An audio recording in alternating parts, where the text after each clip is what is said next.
Hello ई सरलाइट्स, मैं प्रवीण कुमार आप लोगों का ई सरल के यूट्यूब चैनल पर बहुत बहुत स्वागत करता हूं।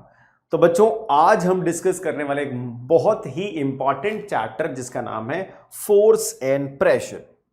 इस चैप्टर से आपके एग्जाम्स में कई सारे क्वेश्चंस आते हैं और ये चैप्टर बहुत इंपॉर्टेंट इसलिए भी है कि ये हमारी फिजिक्स का एक सबसे बेहतरीन चैप्टर है जिससे हमारी आगे आने वाली क्लासेस के सारे कॉन्सेप्ट बिल्कुल अच्छी तरीके से लिंक्ड है। इवन क्लास 8 से लेकर जेई नीट तक के कॉन्सेप्ट इस चैप्टर से लिंक्ड है। तो ये चैप्टर हमारे लिए बहुत ज़्यादा इंपॉर्टेंस का चैप्टर है।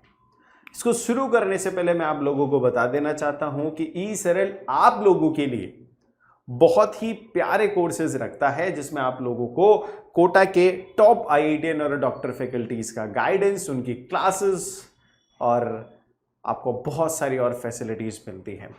जैसे कि आपको डेली लाइव और रिकॉर्डेड क्लासेस मिलेंगी, 5 layer mentorship, 5 layer doubt solving और भी कई सारी चीजें हैं जो आपको मिलती हैं जिससे आप अपने जो एम है 95% एंड अबव मार्क्स का वो आप इजीली हासिल कर सकते हैं।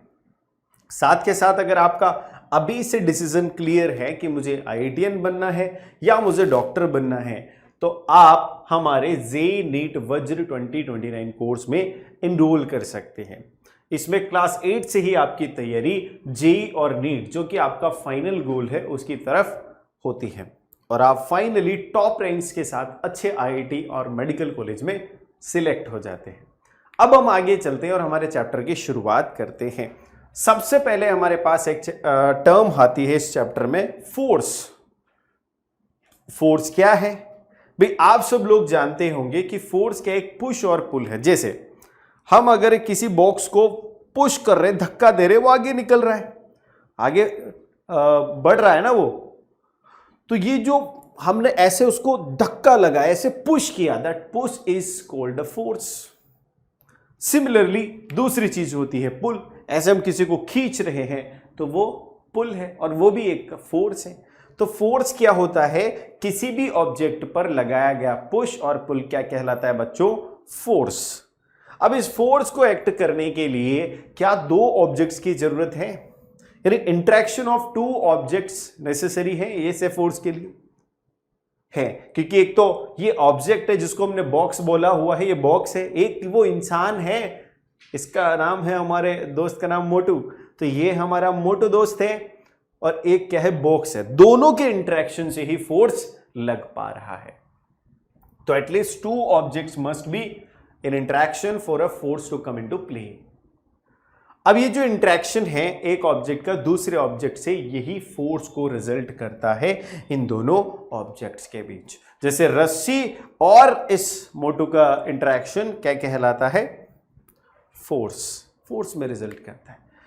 कई और एग्जाम्पल्स हैं, जैसे कि आप फुटबॉल खेलते हैं तो फुटबॉल में आपका उस बॉल का प्ले, उसका बॉल का जो इंटरेक्शन है आपके हैंड्स के साथ, वो फोर्स को कोज करता है। जैसे आप हॉकी खेलते हैं तो हमारी जो हॉकी स्टिक होती है उससे बॉल को मारना, वो क्या कहलाता है? किक करना। वो भी एक इंटरेक्शन है और उससे भी फोर्स लगता है। जैसे बॉल को रोकना, स्टॉप करना। क्रिकेट खेलते हैं, आपके पास बॉल आती है, बैट्समैन मारता है, आप उसको फील्ड करके रोकते हैं, तो बॉल को स्टॉप करना वो भी एक फोर्स है जो कि इंटरेक्शन से पॉसिबल हो पाया। ऐसे कई सारे फोर्सेस हैं। जैसे आप कार को धक्का लगाते हैं, वो भी एक तरीके का फोर्स है क्योंकि वो पुश है। जैसे आप एक दूसरे से ऐसे फाइट कर रहे होते हैं, फाइट इन द सेंस आप एक दूसरे को अपनी तरफ पुश कर रहे होते हैं, तो ये क्या है? फोर्स। ये एक दूसरे को पुल कर रहे हैं, अपनी तरफ खींच रहे हैं, तो ये क्या है? फोर्स। तो ऐसे कई सारे एक्टिविटीज है जिनमें फोर्स इन्वॉल्व होता है। तो the strength of force is expressed by its magnitude. अगर फोर्स है तो उस फोर्स की स्ट्रेंथ को उसके मैग्नीट्यूड से किया जाता है एक्सप्रेस। जैसे मान लो हमारा फोर्स है F को मैं फोर्स से डिनोट कर रहा हूं, मतलब फोर्स को मैं F से डिनोट कर रहा हूं। मान लो मेरे पास यहां पर फोर्स है 20 न्यूटन, तो ये क्या हो गया? इसका मैग्नीट्यूड 20 जो है इसका मैग्नीट्यूड है, और इस मैग्नीट्यूड का ही पार्ट है ये इसका न्यूटन। ये क्या है? इसकी यूनिट SI यूनिट। जैसे हम मार्केट में जाते, किसी शॉप पर जाते, तो हम बोलते सर 2 kg चीनी देना हमको, चीनी है शुगर, तो 2 kg शुगर। तो जो हमने 2 बोला दैट इज द नंबर और kg बोला दैट इज द यूनिट, जिससे हम प्रॉपरली डिफाइन कर पाएंगे कि हम किसकी बात कर रहे हैं, मास की बात कर रहे हैं। जिससे हमें अगर एक स्ट्रिंग लेनी है, एक स्ट्रिंग लेने हम जाते हैं तो हम बोलते हैं उसको 2 मीटर स्ट्रिंग। तो 2 मीटर स्ट्रिंग मतलब स्ट्रिंग की लेंथ के बारे में हम बात कर रहे हैं। तो 2 is the number, metre is the unit, और वो 2 metre combinely is known as the magnitude of that quantity. We have also specified the direction in which force acts। हमें ये भी स्पेसिफाई करना होता है फोर्स के द्वारा कि वो किस डायरेक्शन में एक्ट कर रहा है, क्योंकि हर डायरेक्शन में उसका इंपैक्ट जो है अलग अलग है। जैसे मान लो आप इसको ऐसे पुश, इसको पुल करते हो, दिस इज द पुल, तो इसका और इफेक्ट होता है, ये क्या होता है, इधर मूव करेगा। लेकिन अगर इसी बॉक्स को आप पुश करोगे सेम अमाउंट से, तो इसकी मोशन की डायरेक्शन इधर हो जाएगी। यानी कि अगर मैं फोर्स की डायरेक्शन चेंज करता हूं तो इस पर जो इफेक्ट होगा उस फोर्स का, that can be changed. It means force को डिफाइन करने के लिए मुझे किसकी जरूरत पड़ती है, मैग्नीट्यूड प्लस डायरेक्शन। यानी फोर्स को डिफाइन करने के लिए मैग्नीट्यूड प्लस डायरेक्शन। जैसे मैं यहां पर फोर्स डिफाइन कर रहा हूं तो क्या करूंगा, 20 न्यूटन इन नॉर्थ डायरेक्शन। तो north is our direction and 20 newton is the magnitude. समझ में आई बात।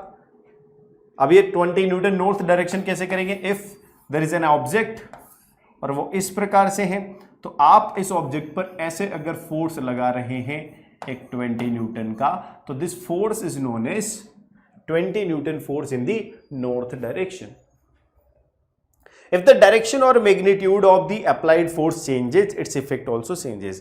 क्योंकि जैसे ही इसका मैग्नीट्यूड चेंज होगा तो इसका इफेक्ट, और इसकी डायरेक्शन भी चेंज होती है, इसका इफेक्ट चेंज हो जाएगा। जैसे मैंने बोला, अगर इसको मैं पुल कर रहा हूं, इसकी डायरेक्शन टुवर्ड्स मी है।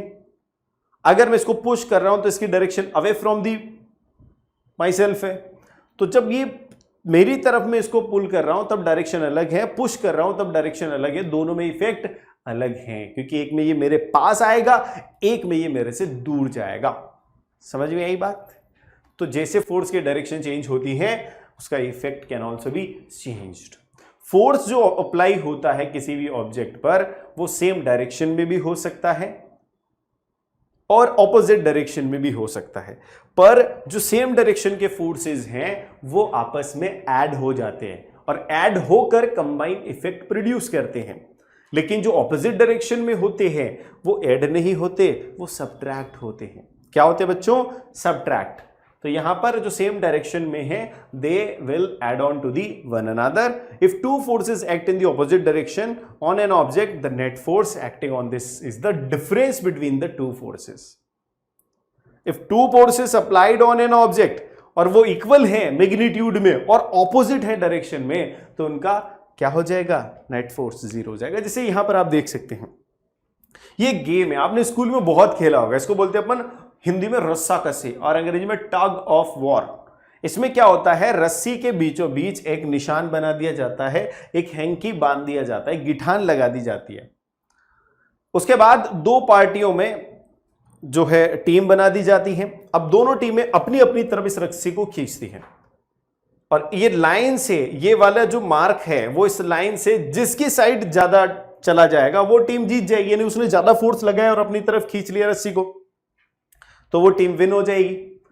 यहां पर इसमें अगर मान लो दोनों ही बरोबर का फोर्स लगाती है, देखो ये कब कहां लगाएंगे, ये जो लड़के हैं, ये लड़के लगा रहे हैं अपनी तरफ फोर्स, ये जो लड़कियां हैं और इनमें एक लड़का भी इनका दोस्त, वो लगा रहा है अपनी तरफ फोर्स।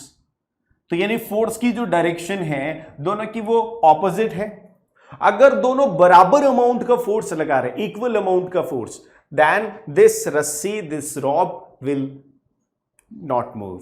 तो ये रॉप मूव ही नहीं करेगी। अब जब ये मूव नहीं करेगी इसका मतलब यहां पर कोई फोर्स नहीं है, यानी net force of these two forces will become zero here.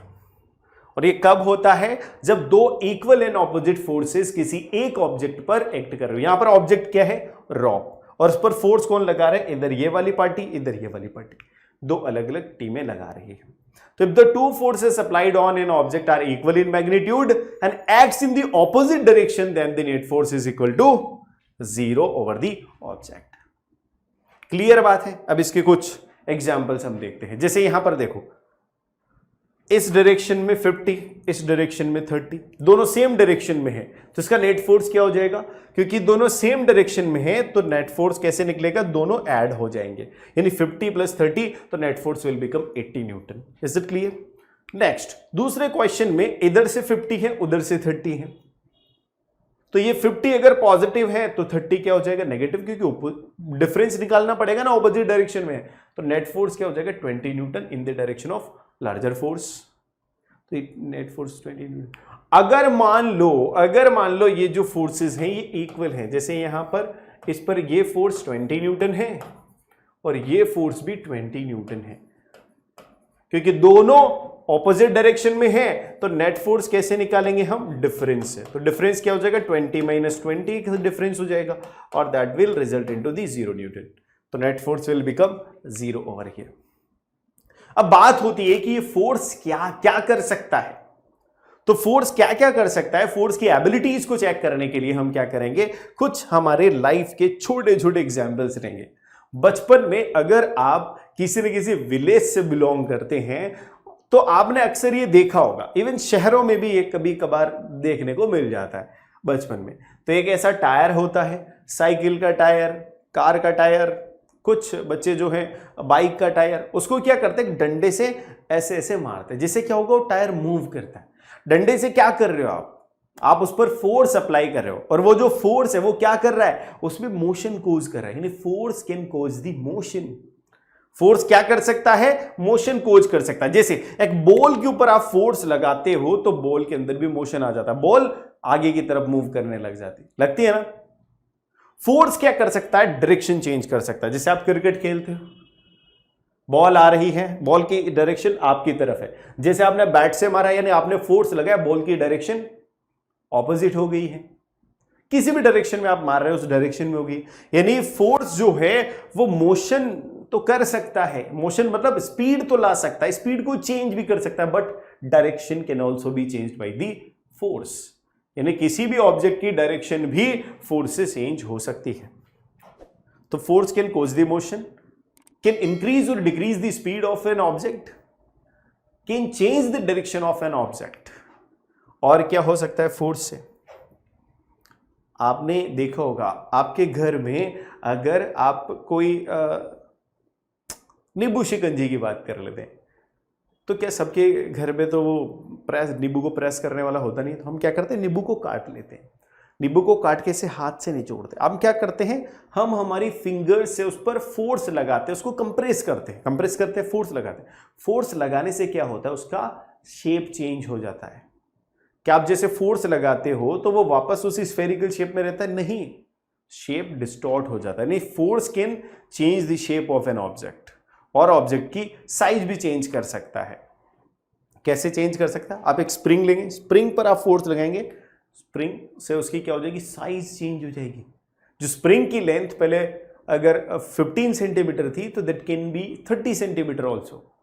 तो ये जो 30 सेंटीमीटर ये जो साइज में चेंज आया, किसकी वजह से आया, फोर्स की वजह से आया। तो फोर्स क्या कर सकता है, शेप, साइज, मोशन, डायरेक्शन, ये सारी चीजें चेंज कर सकता है। फोर्स जो है वो एक्सर्ट किया जा सकता है किसी भी ऑब्जेक्ट पर, किसी ऑब्जेक्ट से दूसरे ऑब्जेक्ट पर, only through the physical touching, उसको हम बोलते हैं कांटेक्ट फोर्स। यानी एक ऐसा फोर्स जिसमें सिर्फ और सिर्फ फिजिकल कांटेक्ट से ही फोर्स लग सकता है, that force is known as contact force. और अगर कोई फोर्स बिना टच के लग रहा है, बिना फिजिकल इंटरेक्शन के लग रहा है, तो ऐसे फोर्स को कहेंगे हम नॉन कांटेक्ट फोर्सेस। अब इनके एग्जांपल्स भी हम देखेंगे। जनरली बहुत सारी जो एक्टिविटीज होती हैं वो हमारे मसल फोर्स की वजह से होती है। मसल फोर्स मतलब हम धक्का लगाते हैं, हमारे बॉडी के अंदर की मसल्स फोर्स लगा रही है, that is the muscle force, वो एक कांटेक्ट फोर्स है।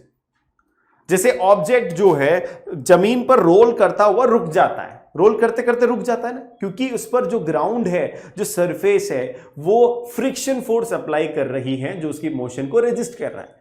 तो that friction force again a contact force, क्योंकि जब ग्राउंड के कांटेक्ट में ऑब्जेक्ट आएगा तभी तो फोर्स लगेगा, वो भी एक कांटेक्ट फोर्स है। तो मस्कुलर फोर्स और फ्रिक्शन फोर्स कैसे फोर्सेस हैं? कांटेक्ट फोर्स है। कुछ नॉन कांटेक्ट फोर्सेस भी होते हैं, जैसे आपने मैग्नेट देखी होगी, दो मैग्नेट्स को आप क्लोज लेकर आएंगे, अगर same similar type of ends हैं तो वो एक दूसरे से दूर जाएंगे, लेकिन वो कभी कांटेक्ट में नहीं है, दोनों का आपस में कोई कांटेक्ट नहीं हुआ, बीच में स्पेस है, तो विदाउट कांटेक्ट वो एक दूसरे पर फोर्स लगा रही है, मूव कर रही है, it means it's a non contact force. तो मैग्नेट में ऐसा होता है। ऐसे ही इलेक्ट्रोस्टैटिक्स, आप क्या करें, आपको एक इलेक्ट्रोस्टैटिक फोर्स का एग्जांपल ढूंढना है ना, तो एक बलून को फुला लें, बिल्कुल उसमें हवा भर दें, उस बलून को बालों में, सूखे बालों में, बिना ऑयल किए हुए बालों में रगड़ें, तो आप बालों में उसको रगड़ के बाहर एक छोटे छोटे पेपर के टुकड़े डाल दें आप।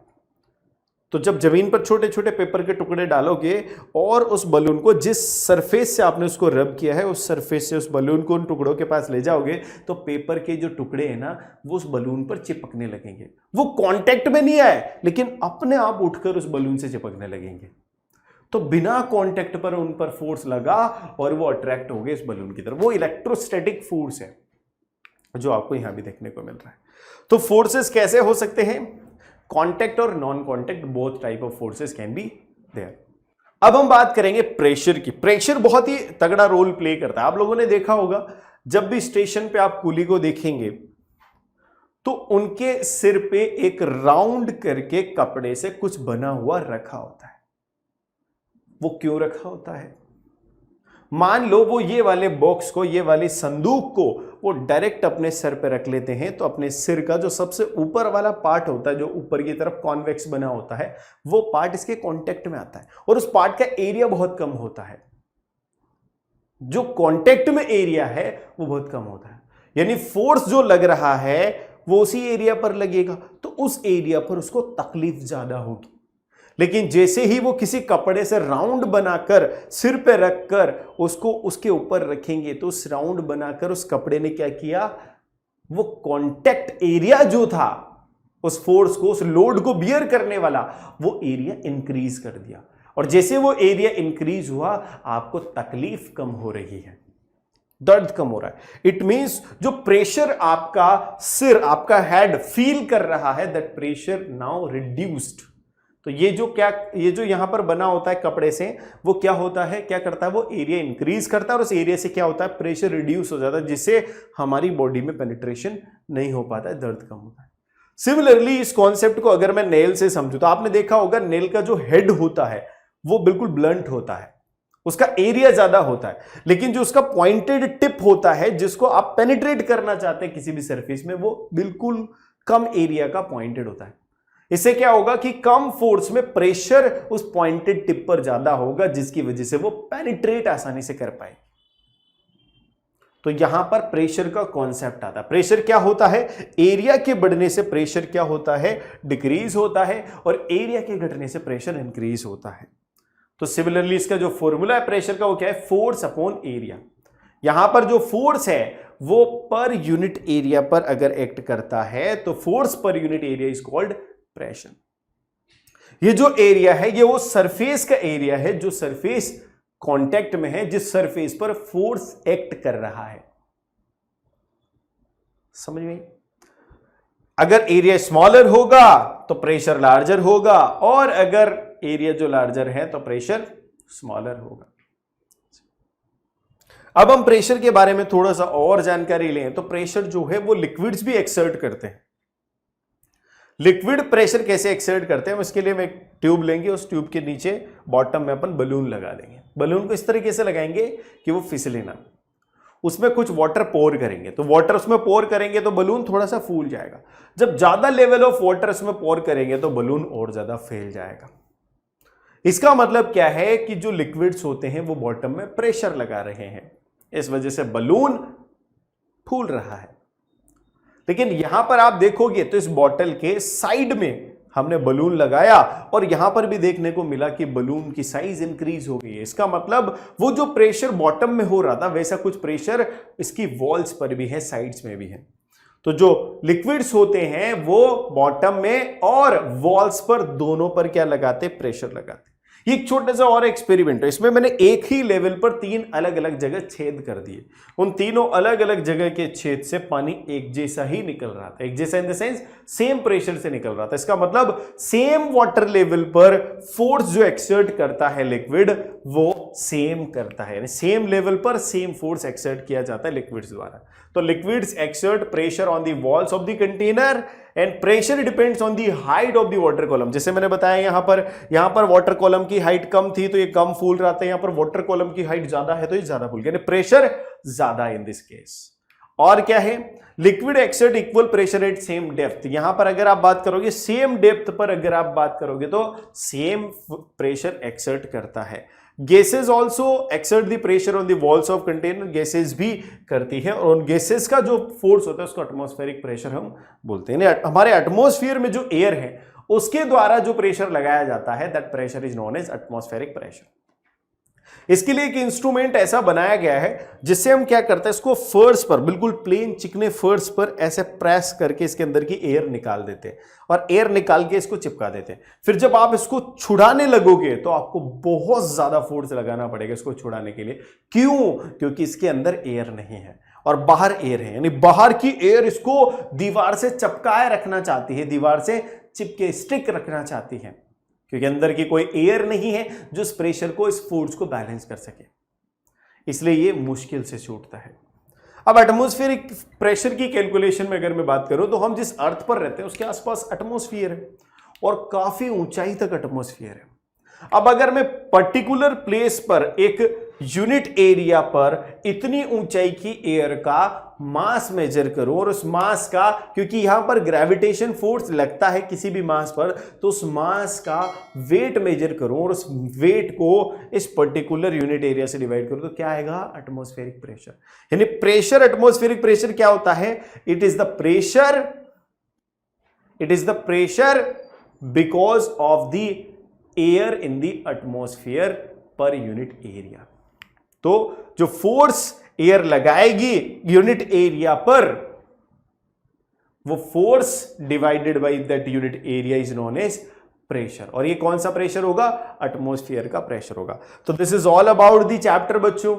आप लोगों को बहुत अच्छा लगा होगा और डिटेल में अगर आपको सारे वीडियो, सारे लेक्चर्स, सारी क्लासेस आपको पढ़नी है जिसमें बेहतरीन क्वेश्चन प्रैक्टिस, बेहतरीन टेस्ट पैटर्न्स, बेहतरीन लाइव टेस्ट, बेहतरीन लाइव डिस्कशन वाली क्लासेस, तो अगर आप लोगों को ये सब चाहिए तो आप आज ही इनरोल करें शौर्य 2025 में। अगर आपका विजन क्लियर है तो आज ही वज्र जेईई नीट इंटीग्रेटेड कोर्स के अंदर आप इनरोल कर सकते हैं।